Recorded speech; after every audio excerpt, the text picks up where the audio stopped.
Bonjour à tous. Aujourd'hui à l'émission, on vous discute de prévention du suicide. Le suicide est une forme de mort évitable qui a beaucoup d'impact dans les différents milieux où ils se produisent. Puisqu'on aime les nôtres et qu'on ne veut plus perdre personne, aujourd'hui, on apprend à prévenir le suicide et à reconnaître les signes. Bienvenue à l'émission Parlons-en.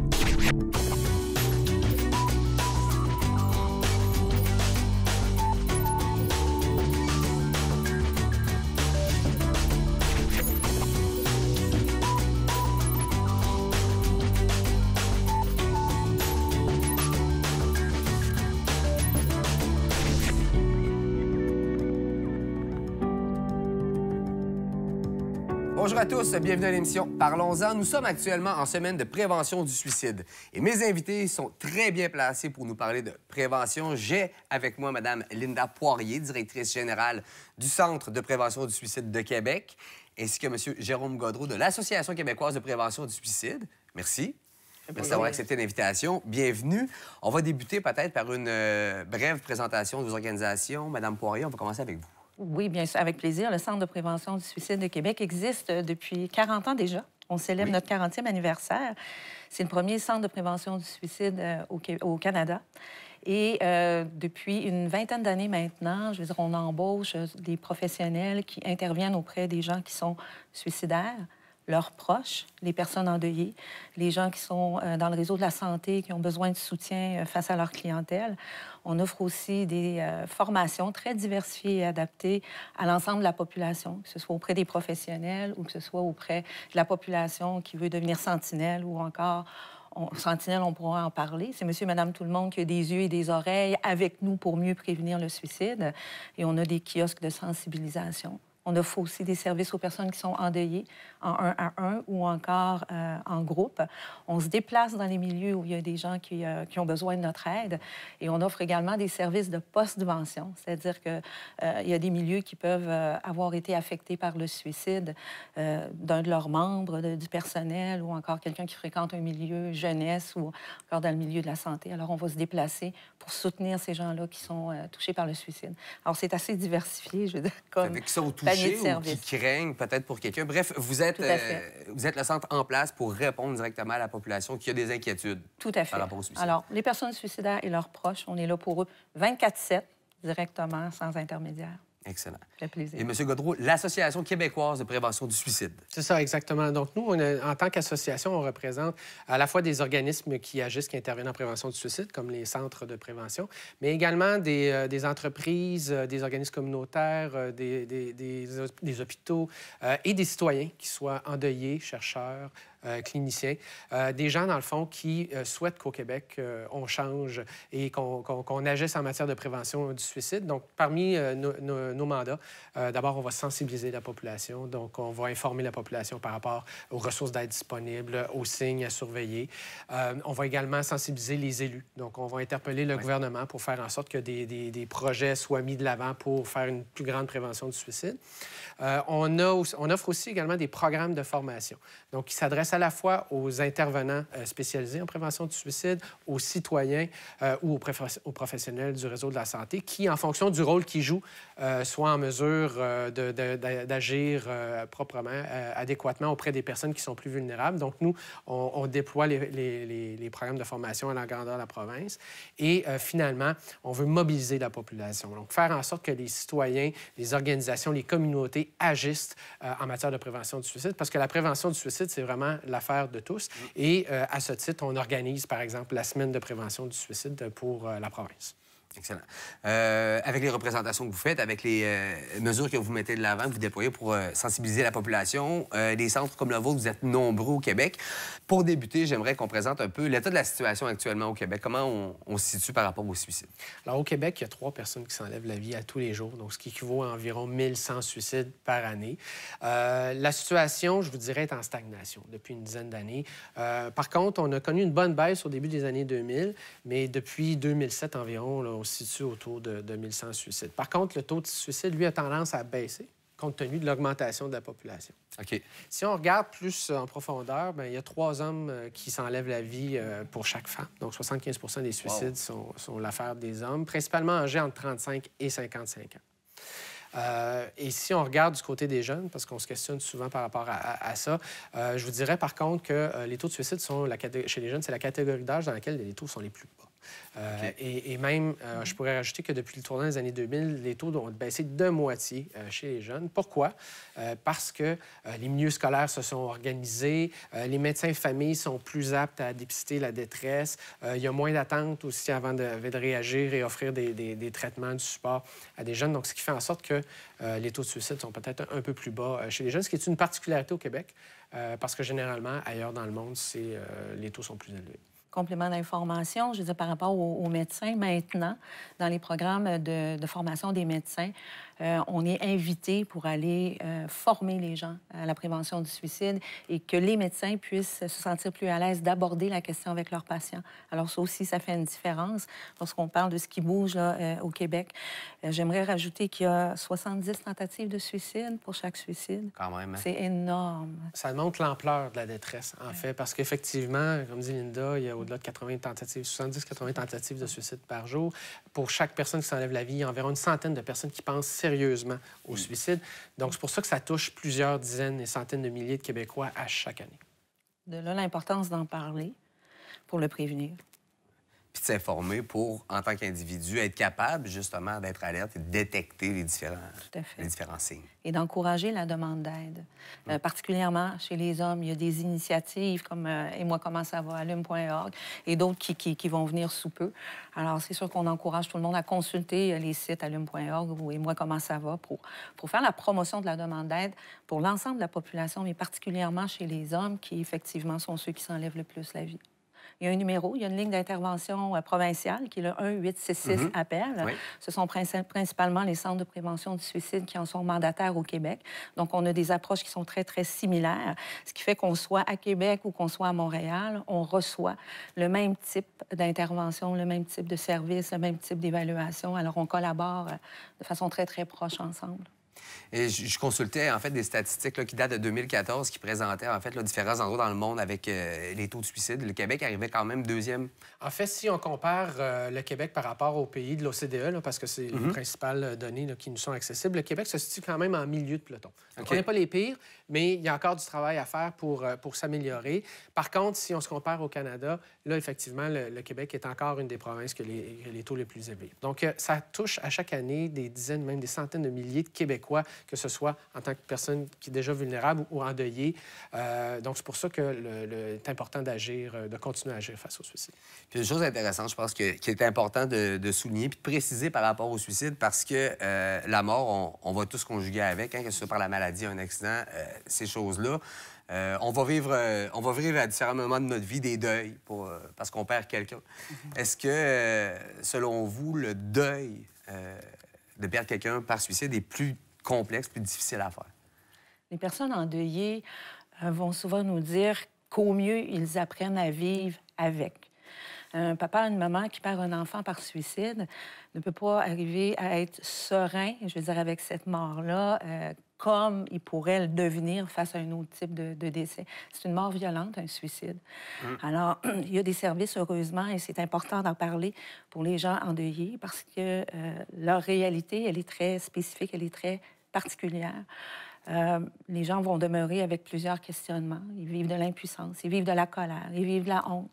Ils sentent à un moment donné qu'ils tannent les autres avec leur histoire parce que là, ça fait mal, parce que ça continue à faire mal. Alors, il y a des services qui sont là pour les personnes endeuillées, comme je le mentionnais, en individuel ou en groupe.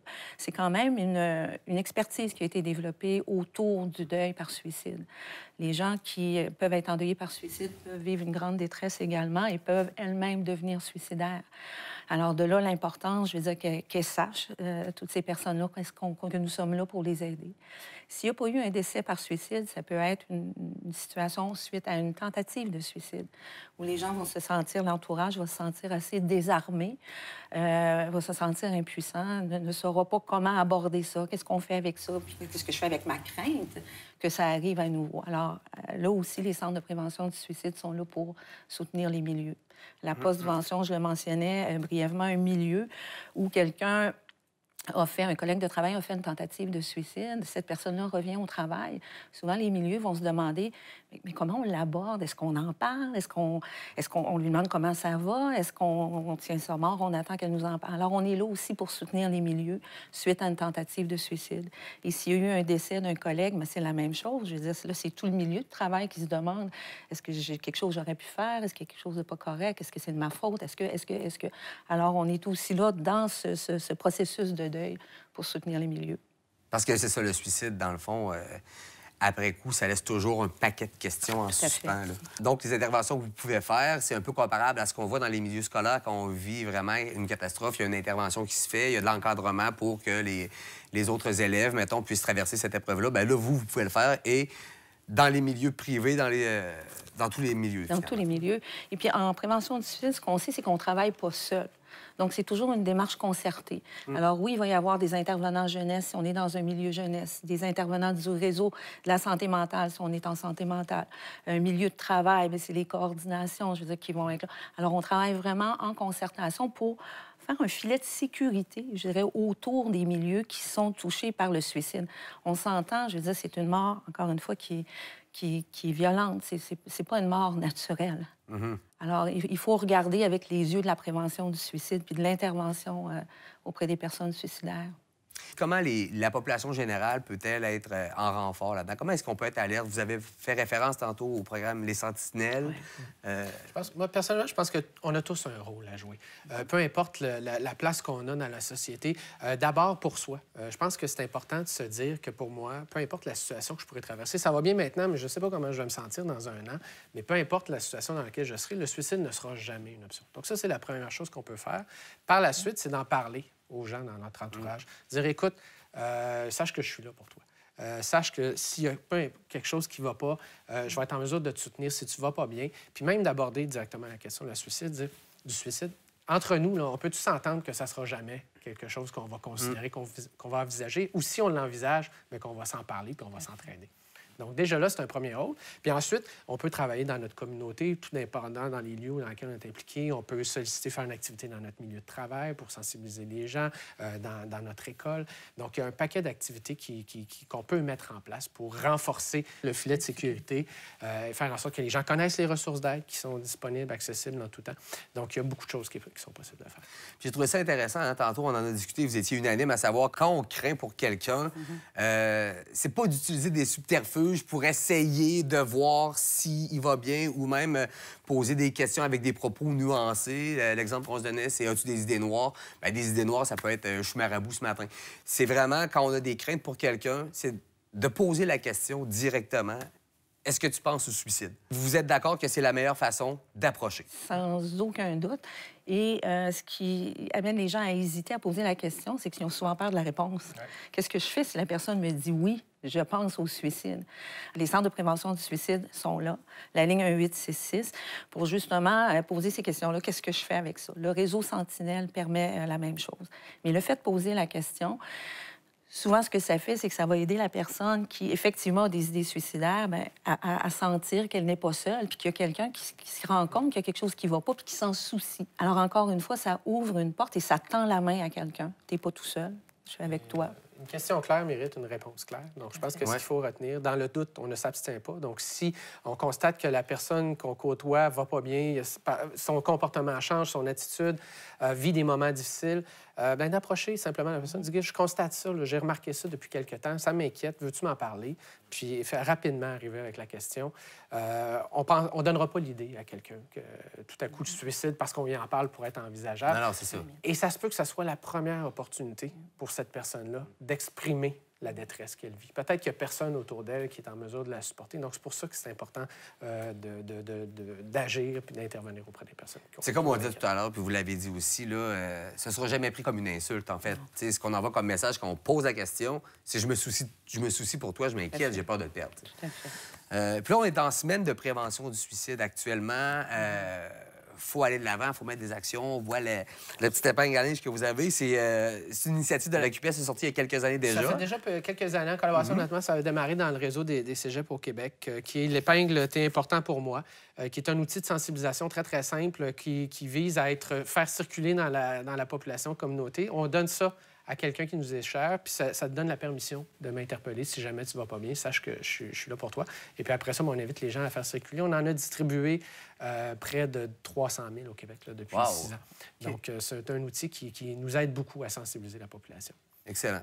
Mais effectivement, c'est la semaine de prévention du suicide cette semaine. On a une nouvelle thématique qui parle parler du suicide sauve des vies, effectivement. Parce qu'on se fait souvent interpeller la question, puis on en a parlé.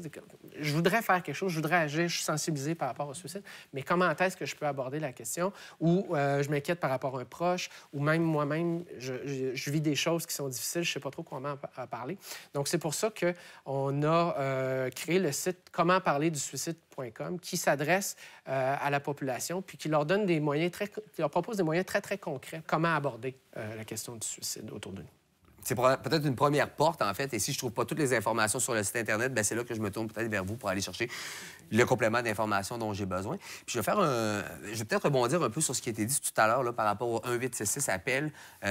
Oui, peut-être, si on s'inquiète pour quelqu'un et qu'on en parle avec lui, de lui donner l'information que la ligne existe, mais de le faire nous-mêmes en tant que personne qui s'inquiète pour aller chercher conseil, parce que cette ligne-là s'adresse pas juste aux personnes dans une situation de détresse. Si je m'inquiète pour quelqu'un, je peux composer le 1-866-APPEL pour aller chercher l'information. Oui. Alors, elle est autant disponible pour les gens qui ont des idées suicidaires, elle est disponible pour les gens qui s'inquiètent pour un proche. C'est aussi disponible pour les gens qui sont endeuillés et c'est disponible pour les intervenants divers, en milieu scolaire, en santé et services sociaux, les médecins, les cliniques médicales, qui sont inquiets pour quelqu'un dans leur milieu de travail ou un patient avec qui ils travaillent ou une personne auprès de qui ils interviennent. Alors, les intervenants sont vraiment spécialisés pour aborder toutes les questions en lien avec le suicide, la prévention du suicide. Alors, ce sont des services qui sont spécialisés, qui sont directs à la population. Encore une fois, c'est 24/7, c'est sans frais, c'est une ligne qui est confidentielle. Il ne faut pas hésiter, parce que des fois, on se dit peut-être que ce n'est pas si important ou je ne veux pas déranger.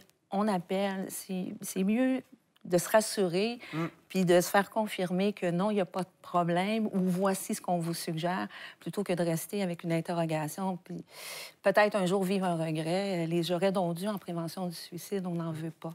1-866 en tout temps. Ce que je peux peut-être rajouter aussi, c'est que si on ne se sent pas à l'aise nous-mêmes d'aborder la question auprès d'un proche, mais on peut appeler le 1-866-APPEL, puis eux sont capables de faire les démarches avec nous, en collaboration, pour rappeler la personne, dire « Hey, on a entendu dire que ça allait pas bien, tu veux-tu nous en parler? » Donc ça aussi, il ne faut pas hésiter à faire appel parce qu'on n'est pas des super-héros. Quand quelqu'un nous inquiète, ça se peut que ce soit difficile de trouver la phrase magique qui va faire en sorte que tout à coup, la personne va aller mieux. On n'est pas entraîné pour ça. Donc c'est pour ça que c'est très important d'interpeller les ressources qui sont là, puis comme dit Linda, qui sont spécialisées, très chevronnées, pour prendre en main les situations qui peuvent survenir. Oui, je trouve ça intéressant, en fait, là, de pouvoir... C'est ce qu'on appelle la relance téléphonique. Et ça, c'est assez particulier des centres de prévention du suicide qui vont effectivement prendre la demande d'un tiers qui s'inquiète et qui va dire, écoute, je ne sais pas quoi faire avec ça, je ne sais plus comment lui en parler, mais je m'inquiète vraiment. Avec l'autorisation de ce proche-là, de ce tiers-là, on va appeler la personne qui, effectivement, peut être en détresse.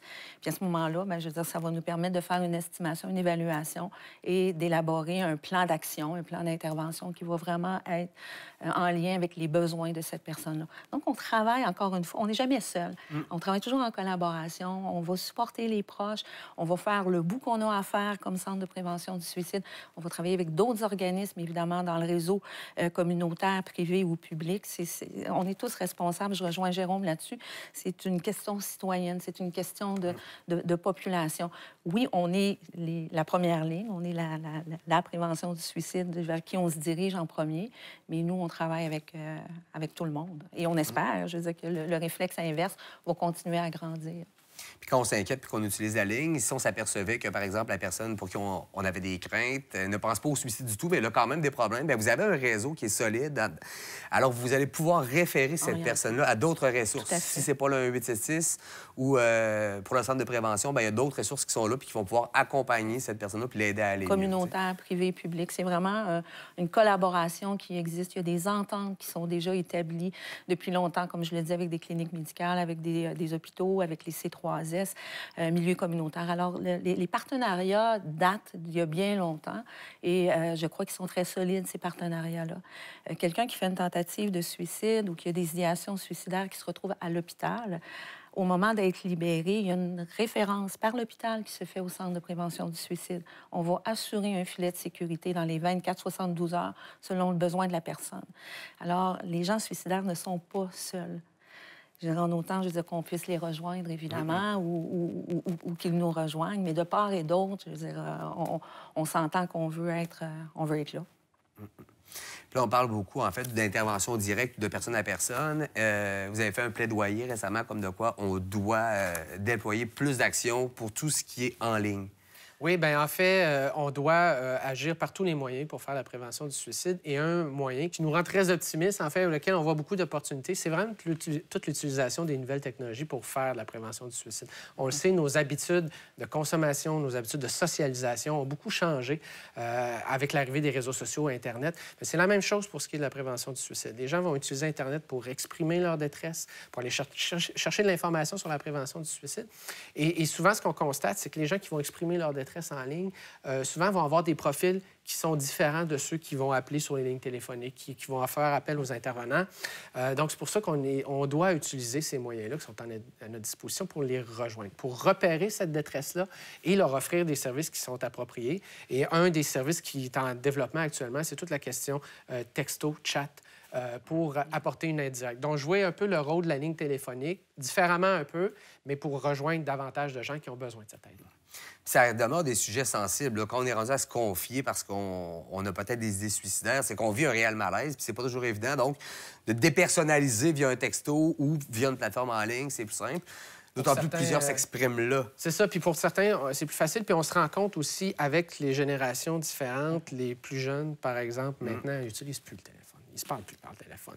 Donc, c'est la même chose si on veut communiquer des idées suicidaires, quelque chose qui est déjà très, très difficile en partant, bien, on va être amené à utiliser les moyens qu'on connaît mieux, donc texto, chat.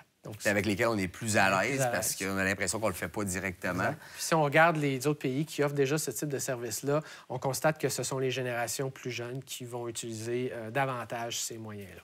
Donc, le défi, c'est vraiment de faire en sorte qu'on puisse offrir ce service-là de façon complémentaire avec l'offre de services qui est déjà présente sur le territoire au Québec. D'ailleurs, vous me dites tout à l'heure que dans certains pays, c'est aux États-Unis notamment, Facebook, si jamais quelqu'un partageait ou faisait des recherches avec des propos suicidaires, ou en tout cas, il était présenté un risque, il allait avoir une référence directe à un centre de prévention et on allait pouvoir le contacter. Les fournisseurs de services Internet sont de plus sensibilisés à leurs responsabilités parce que les gens sont présents dans leur plateforme, sur leur serveur. Donc, à ce moment-là, les gens font beaucoup de choses très, très variées. Comme je disais tantôt, ça comprend également la détresse suicidaire. Donc, ils ont une responsabilité d'être en mesure de mieux repérer ce que les gens vont exprimer. Et notamment Facebook, là, qui commence à travailler là-dessus. On sait qu'aux États-Unis, notamment, si quelqu'un exprime une détresse qui peut être suicidaire en ligne, bien, il va y avoir une fenêtre qui va apparaître. Et on va lui dire, tes propos m'inquiètent, nous inquiètent. Est-ce que tu voudrais parler à un intervenant? Et par l'entremise de Facebook, il va y avoir un lien qui va être effectué avec les ressources d'aide qui sont disponibles aux États-Unis. Donc, c'est des opportunités qui sont extrêmement intéressantes pour lesquelles on va réfléchir aux capacités d'implanter également au Québec et au Canada. Excellent. Les intervenants sont très enthousiastes à cette idée-là, parce qu'on sait qu'il y a une partie de la population qu'on ne rejoint pas, qui ne nous rejoint pas non plus. Alors, l'idée de pouvoir intervenir par chat texto avec tous les défis que ça peut comporter, parce que c'est une autre façon, hein, on n'entend pas la personne, on ne la voit pas. Avec tous les défis que ça peut comporter, il en demeure pas moins qu'il y a une volonté, je dirais, indéfectible là, de dire oui, on est rendu là et on doit continuer pour pouvoir intervenir auprès des gens de cette façon-là. Très prometteur. J'ai une petite question comme ça. Tu sais, sur mon Facebook, par exemple, parce que c'est la plateforme que j'utilise le plus, il y en a beaucoup des gens que je connais bien. Et si je voyais passer sur mon fil d'actualité des propos qui m'inquiètent, je pourrais entrer en contact directement avec eux. Ceci dit, il y en a également beaucoup que je connais peu ou pas, puis avec qui je me sentirais un peu moins à l'aise de faire une intervention si je voyais des propos qui m'inquiètent les concernant. Est-ce que il y a plusieurs choses qui peuvent être faites. D'abord, avec Facebook, c'est déjà possible de rapporter des propos qui sont de tout ordre, dont toutes les questions suicidaires. Et Facebook va donner de l'information sur les ressources d'aide qui sont disponibles. Mais aussi, personnellement, on peut entrer en contact avec cette personne-là. On peut appeler le Centre de prévention du suicide. Nous, on est régulièrement interpellés par des gens de partout au Québec qui disent « J'ai vu ça, qu'est-ce que je fais? » Donc, on va soit rentrer et référer au Centre de prévention du suicide ou on va envoyer des messages qui donnent les ressources d'aide à la personne. Donc, c'est pour ça que, quand je disais tantôt, on a une responsabilité, c'est important de ne pas rester avec ça. Ces propos-là m'inquiètent. Puis je ne sais pas trop quoi faire. Il faut en parler, il faut dénoncer. Ce qu'on a vu à quelques reprises, c'est des gens qui, effectivement, envoyaient un message privé à la personne qui avait des propos inquiétants en lui disant « Je m'inquiète, voici le numéro, mais j'appelle quand même au 1-866-APPEL parce que je veux me faire guider et j'aime pas ça de sentir comme ça. » Effectivement, les gens nous appellent. La personne qui reçoit le message sait qu'on va entrer en contact avec elle. Je veux dire, de différentes façons, je veux dire, on peut le faire. Alors, il y a déjà une pratique qui s'installe et qui porte fruit. Puis surtout, ce qu'il faut garder en tête, je crois, c'est qu'en agissant de cette façon-là pour quelqu'un, le message qu'on lui envoie, c'est « Je tiens à toi, je t'aime, je m'inquiète ». Tout à fait. Bien, merci beaucoup de vous être déplacé aujourd'hui pour en parler avec nous. On est en pleine semaine de prévention du suicide. Il va y avoir des activités. Où est-ce que, si on veut découvrir en fait votre programmation pour cette semaine ou pour l'année même, où est-ce qu'on va? Alors, le calendrier est disponible sur le site Internet du Centre de prévention du suicide, aussi sur notre page Facebook, puis aussi sur la page Facebook du regroupement des centres de prévention du suicide du Québec, où il y a plusieurs CPS qui offrent des activités, je veux dire, tout au long de la semaine. Alors, 3 sites à consulter. Et ainsi que le site de la QPS pour connaître les ressources d'aide qui sont disponibles partout au Québec. Oui, et d'ailleurs, j'invite les gens à aller faire votre petit questionnaire, à savoir est-ce que votre connaissance en matière du suicide, elle est bonne? Est-ce que vous entretenez des mythes ou êtes-vous conscient de la réalité? J'ai eu 9 sur 10. Fait que j'étais quand même pas si pire. Je vous invite à le faire aussi. Alors, Mme Poirier, M. Gaudreault, merci beaucoup d'avoir pris du temps avec nous pour discuter aujourd'hui. C'est là-dessus que l'émission se termine. Je tiens à remercier Mélissa Ouellette, artiste peintre, qui nous a fourni cette toile. Et pour voir et revoir à votre guise cette émission, je vous invite à consulter la plateforme CCAP Go. Et nous, on se revoit pour une prochaine de Parlons-en.